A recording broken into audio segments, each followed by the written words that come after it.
Di tengah berkembangnya teknologi dan ilmu pengetahuan, lahir sebuah ruang kolaborasi yang menghubungkan pendidikan, penelitian, dan pengabdian kepada masyarakat. Selamat datang di Indoses NTB. Assalamualaikum warahmatullahi wabarakatuh. Selamat siang. Sebelumnya saya ucapkan terima kasih ya atas kesempatannya diberikan sebagai pemateri ya, pada kegiatan PKM nasional tahun 2026 ya. Oke, jadi untuk materi saya di sini saya akan menyampaikan tentang hoax, phishing dan penipuan online. Di mana materi ini saya susun bertiga. Saya izin untuk share screen Bu ya, share materinya.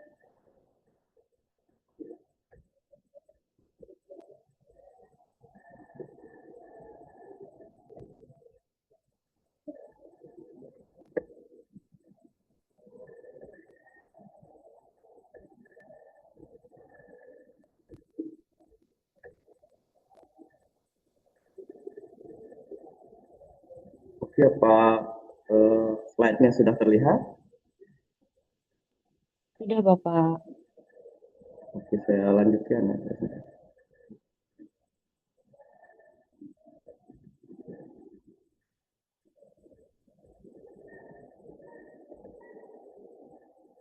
Oke, jadi di sini materinya ya, untuk sesi saya, sini saya akan menyampaikan tentang hoax, phishing, dan penipuan online ya.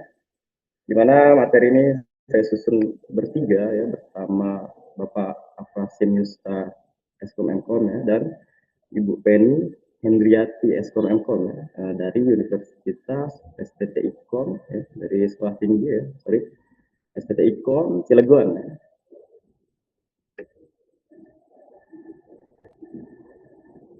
Oke, jadi di sini kita akan melihat sedikit tentang landscape ancaman ya di ruang digital ya. Jadi transformasi digital membawa kemudahan namun membuka celah eksploitasi baru yang merugikan hingga triliunan rupiah ya. Jadi angkanya ini bukan main-main ya. Kerugian ini bisa mencapai hingga triliunan rupiah. Nanti kita akan coba cek datanya. Oke, ini di tahun 2025 ya. Penipuan digital. Di sini dalam 1 tahun ya bisa dilihat dari tahun 2024 ya datanya hingga 2025 ya di bulan November ini kerugian mencapai 8,2 triliun rupiah ya bisa dilihat. Ini jadi penipuan ini bukan hanya sekedar melalui link palsu atau phishing ya. Yang pertama di sini ada belanja online palsu ya. Jadi nilainya sebesar 988 miliar rupiah. Kemudian ada fake call ya, atau mengaku pihak resmi, misal mengaku pihak bank gitu ya untuk menipu. Kerugiannya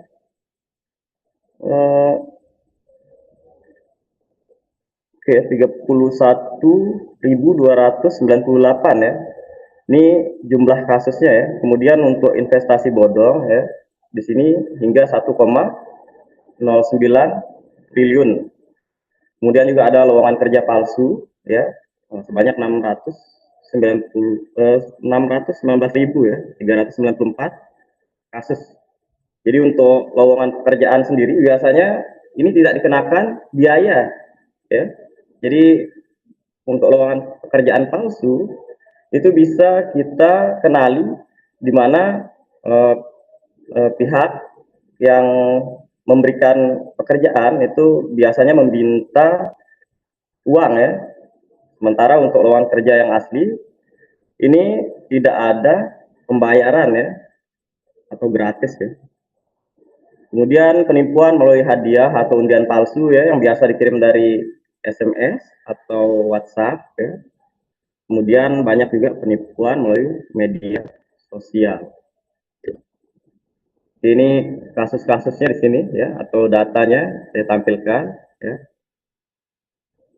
Tercatat ya dari tahun 2017 sampai 2023 di sini datanya ada sebanyak 446.996 aduan kasus penipuan online ya. Nah, di sini bisa dilihat datanya.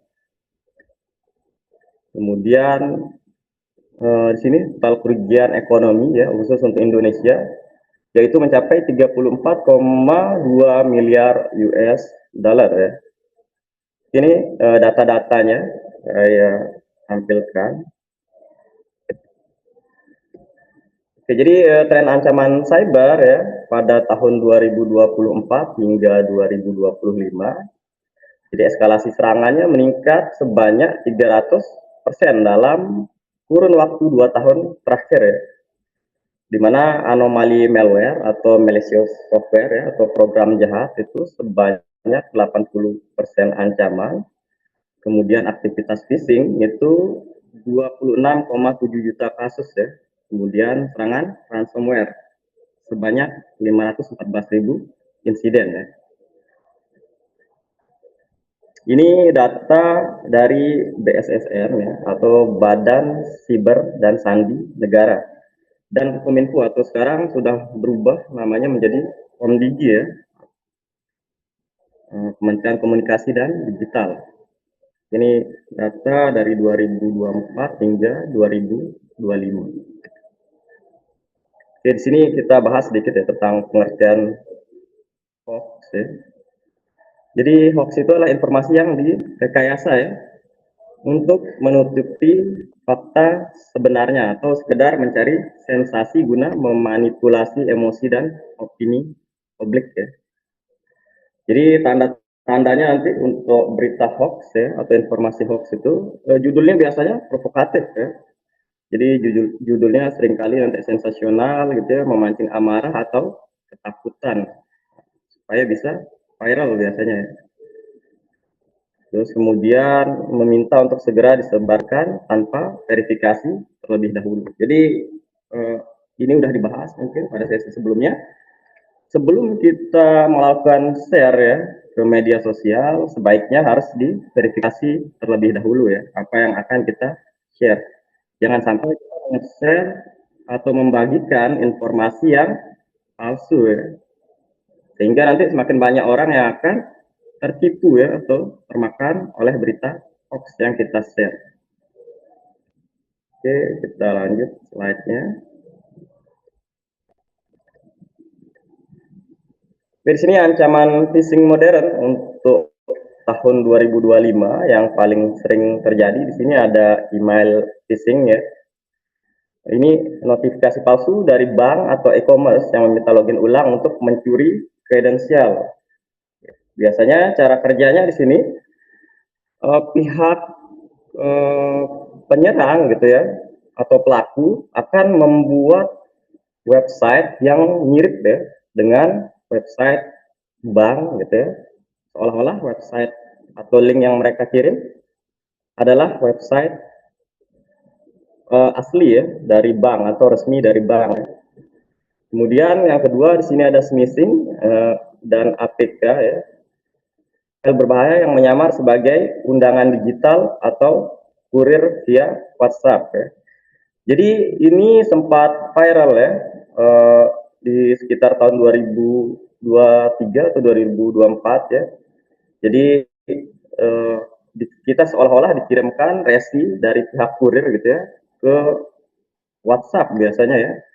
Dan ketika kita klik link tersebut gitu ya atau aplikasi ya, atau APK tersebut, maka data-data pada perangkat kita akan dicuri ya. Ini termasuk ke dalam serangan malware atau malicious software ya, atau program jahat. Jadi program tersebut akan berjalan ketika kita mengklik gitu ya APK yang dikirimkan ya. Jadi seperti itu. Kemudian yang ketiga di sini ada phishing ya atau AI voice ya. Di mana penipuan suara menggunakan teknologi deepfake ya AI untuk meniru suara orang terdekat. Jadi nanti suara kita berikan kepada AI. AI nanti akan meniru suara kita yang begitu mirip dengan suara yang asli ya. Kemudian untuk percakapan yang akan dibuat itu kita bisa berikan juga ke AI nanti. Jadi seolah-olah itu adalah suara kita gitu ya, padahal bukan suara kita ya, itu adalah suara yang dibuat oleh AI untuk menipu ya. Jadi contoh phishing di sini mungkin saya akan perlihatkan. Di sini bukan untuk mengajarkan gitu ya cara melakukan phishing, tapi lebih ke arah mitigasinya ya yang akan saya perlihatkan.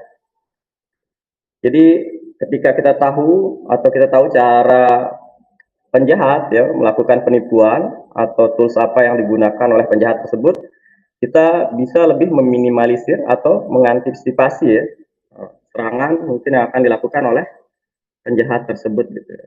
Kita coba lihat.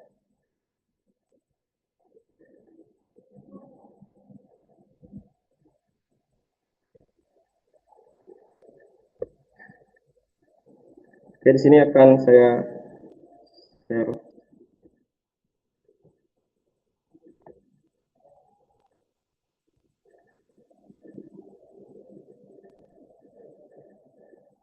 Oke ya, di sini ada tools ya. Jadi ini biasa digunakan nanti menggunakan teknik phishing ya, atau memancing korbannya untuk mengklik link biasanya ya. Jadi ada dua tools di sini. Tools yang pertama namanya Z-Phisher ya. Oke, jadi tools ini nanti ya, ini sudah menyediakan, ya,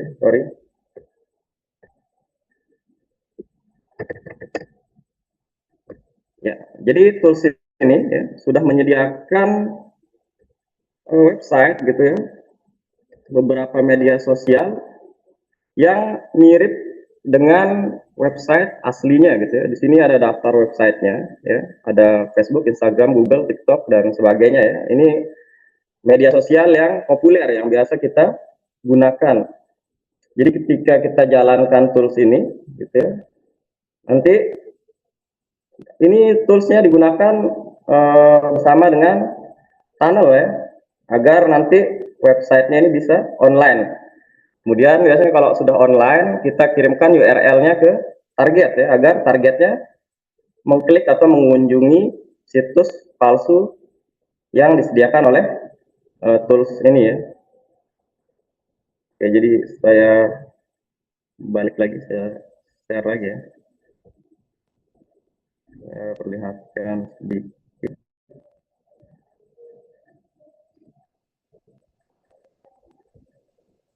Oke, jadi seperti ini, saya share dulu.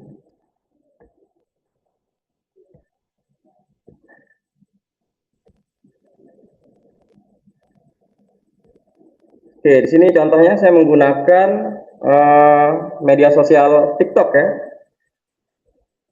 Jadi tampilannya benar-benar mirip ya, seperti tampilan login dari aplikasi atau sosial media TikTok ya.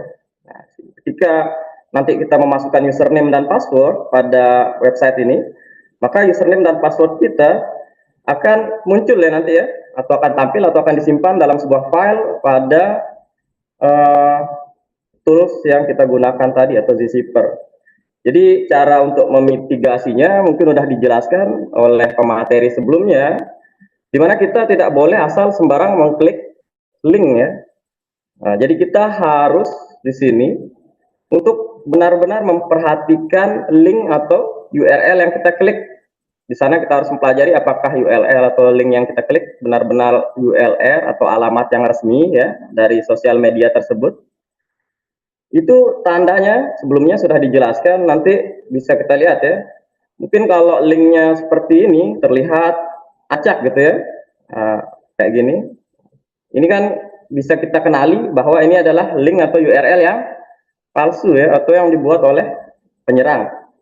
Jika misalnya URL yang asli, maka di sini biasanya untuk TikTok itu alamat atau domainnya adalah tiktok.com ya, bukan seperti ini gitu ya. Jadi kita juga harus benar-benar memperhatikan URL. Oke, jadi kita harus benar-benar memperhatikan URL yang kita kunjungi atau yang kita klik ya, jangan sampai tertipu. Jadi nanti misalnya di sini saya sudah memasukkan email, kemudian password saya, email dan password ini nanti akan muncul di sini. Saya akan coba share.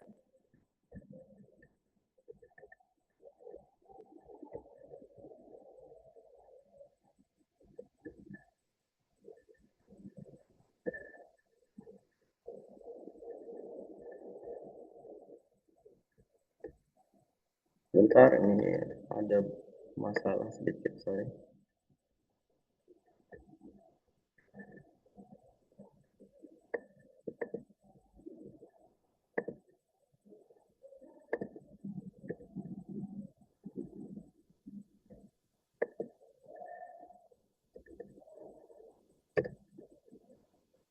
Oke, ada kendala sedikit, saya mohon maaf ya.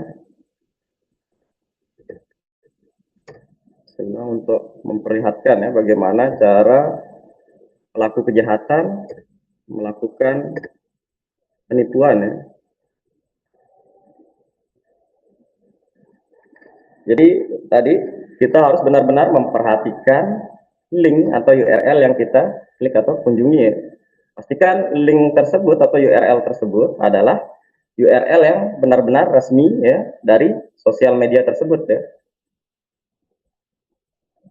Oke.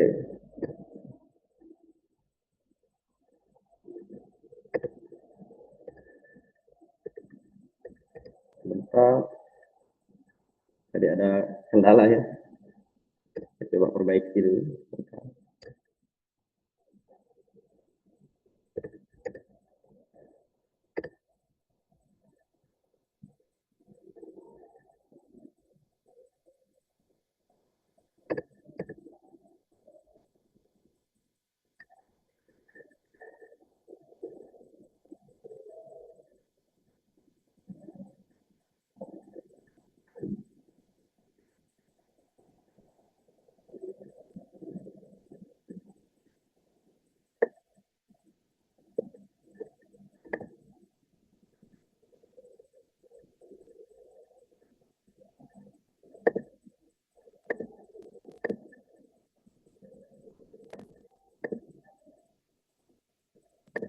Oke, apakah browser sudah tampil ya, sudah selesai?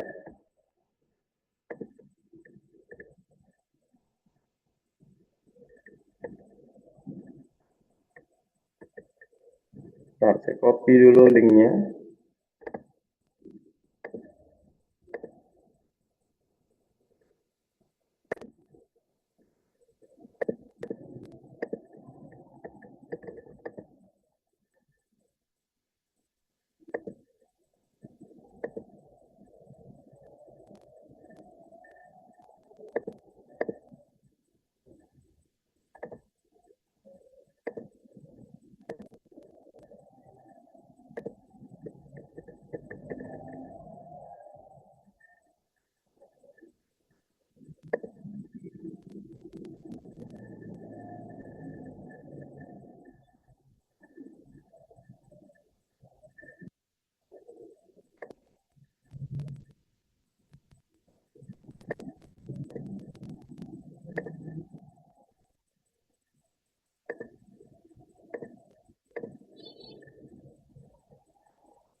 Saya akan coba share ya, Kali Linux-nya.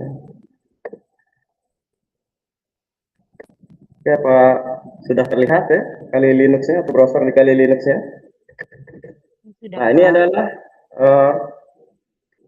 pancingan ya dari pelaku kejahatan. Jadi ketika kita mengisi username atau email di sini,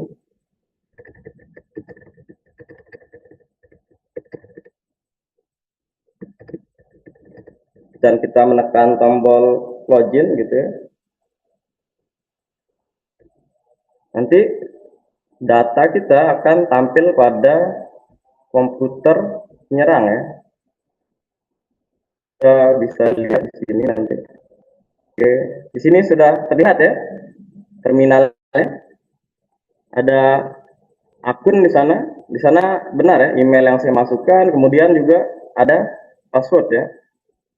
Oke, jadi seperti ini cara kerjanya ya. Oke, jadi ini harus kita antisipasi ya. Nanti eh, username dan passwordnya disimpan pada file ini ya. Ya, jadi cara kerjanya seperti itu ya. Ini untuk mendapatkan username dan password ya.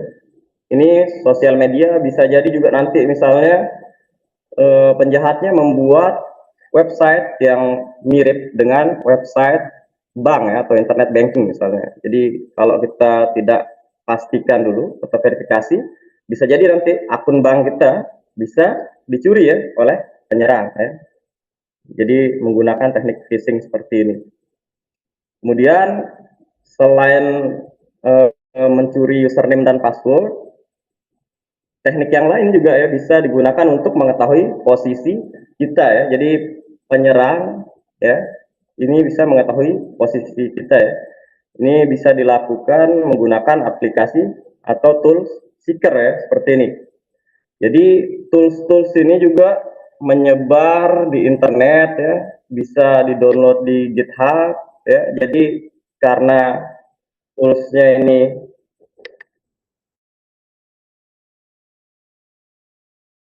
tersebar secara luas, otomatis ya orang yang tidak terlalu memahami IT juga bisa menggunakannya ya, apalagi dengan bantuan AI sekarang, jadi lebih mudah. Jadi pelaku-pelaku kejahatan ini bisa jadi nanti bukan berlatar belakang IT yang kuat, tapi bisa juga jadi dari orang biasa ya, karena tools-tools seperti ini menyebar luas di internet ya. Jadi mereka bisa menggunakannya. Jadi ini yang harus kita antisipasi. Kemudian yang seeker tadi, ini juga melalui teknik phishing bisa ya, nanti akan ada link atau URL ya yang digenerate, nanti ini akan dikirimkan, link ini akan dikirimkan kepada target atau korbannya, di mana nanti ketika si target atau korbannya melakukan atau mengunjungi link atau URL yang kita buat menggunakan seeker ini, maka lokasi dari korbannya atau korbannya ini akan diketahui ya. Nanti muncul link seperti ini ya. Ini Google Map.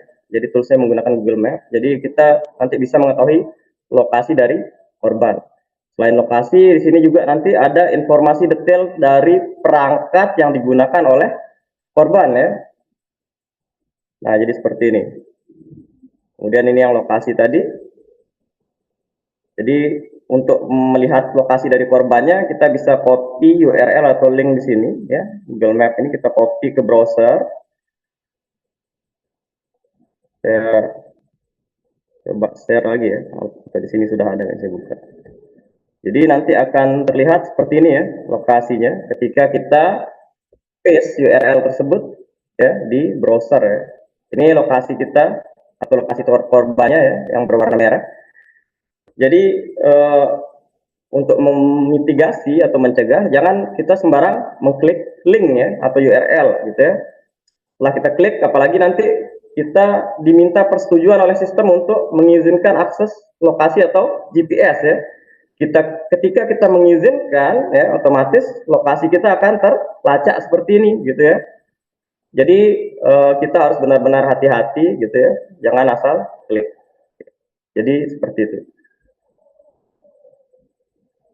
Ini cara kerjanya, toolsnya.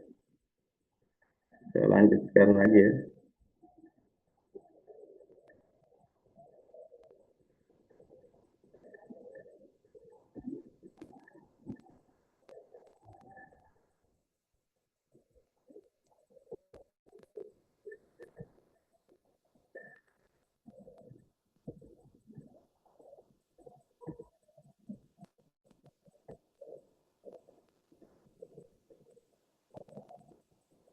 Oke, sudah terlihat slide saya. Tadi ada 3 ancaman ya, ancaman phishing ya, tadi ya, email phishing, smishing ya, dan phishing ya, menggunakan AI voice. Ya. Kita lanjutkan lagi ya. Ini perbandingan modus penipuan online ya. Modus penipuan yang pertama ada yang namanya social commerce ya. Ini ciri-cirinya harga tidak wajar gitu ya. atau mahal gitu ya. Terus memaksa transaksi di luar aplikasi resmi ya, seperti contohnya Tokopedia, Shopee dan sebagainya ya. Jadi si pelakunya ini akan memaksa kita untuk melakukan transaksi di luar e-commerce yang resmi gitu ya. Ini langkah pencegahannya di sini kita bisa menggunakan rekening bersama ya, atau jika diarahkan di luar e-commerce yang resmi kita jangan mau gitu ya. Kita tetap harus transaksi pada e-commerce yang resmi agar aman gitu ya, agar kita tidak tertipu. Kemudian modus yang ketiga di sini investasi bodong ya. Ini ciri-cirinya pertama menawarkan janji profit tinggi ya tanpa resiko dalam jangka waktu yang sangat singkat ya. Nah, kalau udah ciri-cirinya seperti ini ya kita tidak boleh langsung terima ya.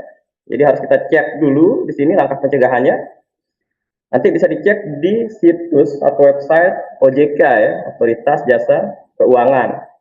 Nanti misalnya kalau untuk website pemerintahan ya, ujungnya biasanya adalah .go.id ya. Jadi go-nya ini government, ID-nya ini Indonesia ya. Ini dicek juga URL-nya nanti. Kemudian loker atau lowongan kerja berbayar ya. Biasanya minta uang tiket, gitu, uang seragam, uang kesehatan di awal ya. Jadi rekrutmen seperti ini ya jangan langsung kita percaya 100% ya. Jadi harus kita verifikasi atau cek terlebih dahulu ya. Karena lowongan kerja yang asli biasanya tidak meminta uang di awal ya, atau tidak meminta uang gitu ya. Oke, di sini untuk aspek hukumnya, payung hukumnya di sini ada Undang-Undang ITE nomor 1 tahun 2004 tentang kejahatan digital ya, yang diatur ketat dalam perubahan kedua Undang-Undang ITE untuk melindungi konsumen dan ketertiban umum ya, yang ada di pasal 28 ayat 1 dan 3 ya, tentang penyebaran berita bohong yang merugikan konsumen atau menimbulkan kerusuhan. Ini bisa diancam dengan pidana 6 tahun ya, atau denda 1 miliar rupiah. Kemudian untuk Undang-Undang Perlindungan Data Pribadi ya, itu ada di Undang-Undang nomor 27 tahun 2022 ya, regulasi yang memberikan hak penuh kepada pemilik data dan ancaman berat bagi pencuri identitas ya. Ini sanksinya penjara bisa hingga 5 tahun dan denda maksimal hingga 5 miliar ya.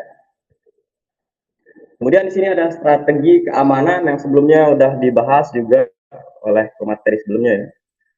Di sini langkah pertama kita bisa menggunakan two factor authentication ya, atau sering juga disebut multi factor authentication ya. Jadi ini yang harus kita aktifkan ya di aplikasi yang kita gunakan seperti Google misalnya gitu ya.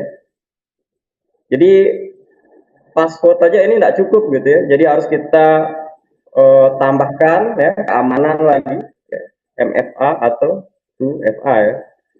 Kemudian juga kita bisa menggunakan OTP secret ya, atau one time password ya. Ini untuk one time password jangan pernah kita berikan kepada pihak lain ya, atau pihak yang mengaku sebagai petugas ya. Jadi ini untuk one time password jangan pernah kita berikan ke orang lain. Kemudian kita juga harus menggunakan password yang kuat ya, dimana jika kita menggunakan password yang kuat nanti semakin banyak jumlah karakter di passwordnya itu otomatis akan semakin kuat ya. Terus passwordnya nanti biasanya jangan gunakan tanggal lahir kita gitu ya, jangan gunakan tanggal lahir, kemudian jangan gunakan nama ya agar tidak mudah ditebak ya. Jadi kita harus menggunakan huruf besar, huruf kecil ya, karena pada password biasanya itu sensitive case atau membedakan antara huruf besar dan huruf kecil. Jangan lupa nanti tambahkan angka boleh gitu ya, tapi jangan tanggal lahir. Bisa menggunakan angka dan simbol ya. Jadi ketika password kita semakin rumit gitu ya, akan semakin susah ditebak ya. Ya, menggunakan aplikasi seperti Hydra misalnya untuk melakukan brute ya. Jadi karena rumitnya password kita, kadang kita bisa lupa ya dengan password kita sendiri. Itu bisa menjadi senjata makan tuan ya. Jadi agar tidak lupa, kita bisa menggunakan tools password manager ya. Jadi udah dijelaskan juga sama pemateri yang sebelumnya untuk menggunakan password manager ya, di mana password yang rumit mungkin kita agak sedikit susah hafal gitu ya. Dan tips yang lain juga jangan pernah menggunakan password yang sama di semua akun ya. Jadi kalau bisa kita bedakan ya, beda platform itu harus beda password ya. Jadi karena banyaknya password mungkin yang kita buat bisa saja kita lupa ya, atau karena kerumitan passwordnya supaya tidak mudah ditebak. Ini solusinya kita bisa menggunakan password manager ya. Oke, kemudian selanjutnya di sini panduan transaksi aman dan terpercaya. Yang pertama ini kita harus benar-benar cek platform yang kita gunakan atau marketplace-nya ini harus resmi ya.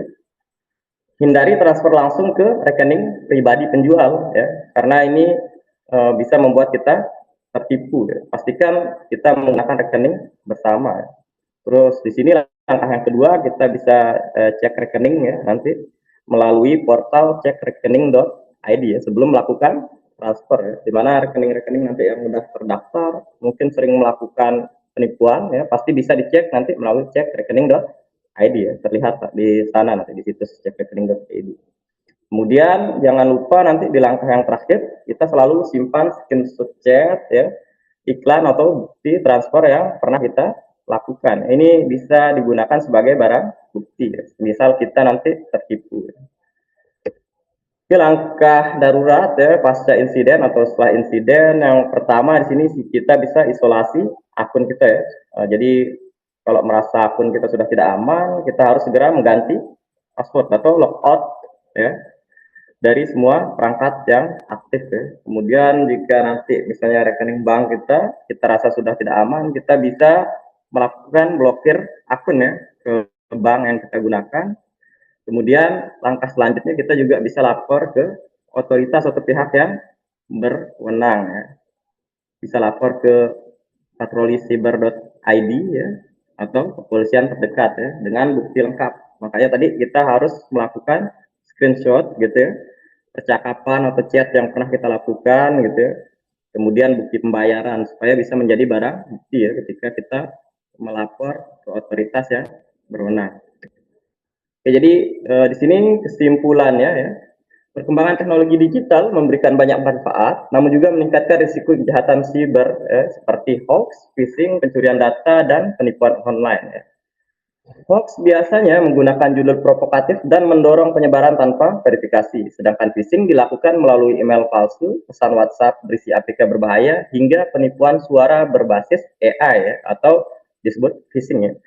Untuk mengurangi risiko tersebut ya, masyarakat perlu meningkatkan literasi digital dan menerapkan langkah keamanan seperti menggunakan password yang kuat ya, mengaktifkan two factor authentication atau multi factor authentication, menjaga kerahasiaan OTP atau one time password, serta memeriksa legalitas transaksi dan rekening tujuan.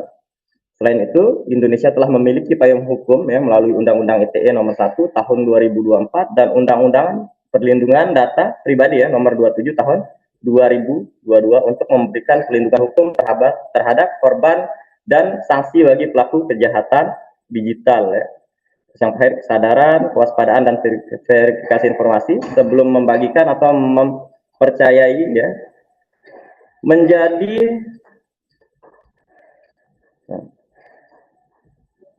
kunci utama ya untuk menciptakan lingkungan digital yang aman ya. Oke, jadi mungkin presentasi saya di sini ya sampai sini ya. Jadi mari cerdas bermedia digital ya. Keamanan siber adalah tanggung jawab bersama ya. Verifikasi sebelum percaya, waspada sebelum berbagi ya. Oke, mungkin materi saya sampai sini ya. Oke, baik Pak Noval. Terima kasih penyampaian materinya. Ini semakin memperkuat lagi ya wawasan kita ya dari materi yang sebelumnya. Sampai dipraktekkan ya Pak ya tadi ya Pak. Terima kasih banyak. Oke, aduh, ini luar biasa sekali teman-teman pemateri kita saat ini. Oke, bisa disimpulkan ya kita harus lebih berhati-hati lagi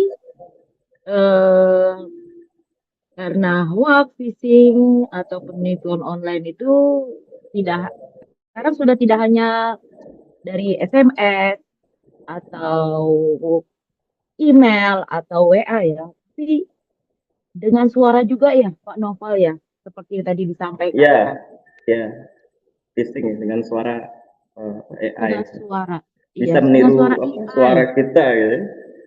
Begitu Hmm, mirip gitu ditiru suara kita, bahaya. hmm. Ini sudah kecanggihan dari teknologi ya sampai sampai disalahgunakan seperti itu. Oke, terima Ya, kasih banyak Pak Noval atas penyampaian materinya. Sekali lagi untuk tim sesi 3, terima kasih semuanya. Di situ eh, ada Pak Noval itu dengan Bu Penny, dengan Pak Yosa ya. saya. Iya. Oke, terima kasih banyak Pak Noval dan tim. Oke.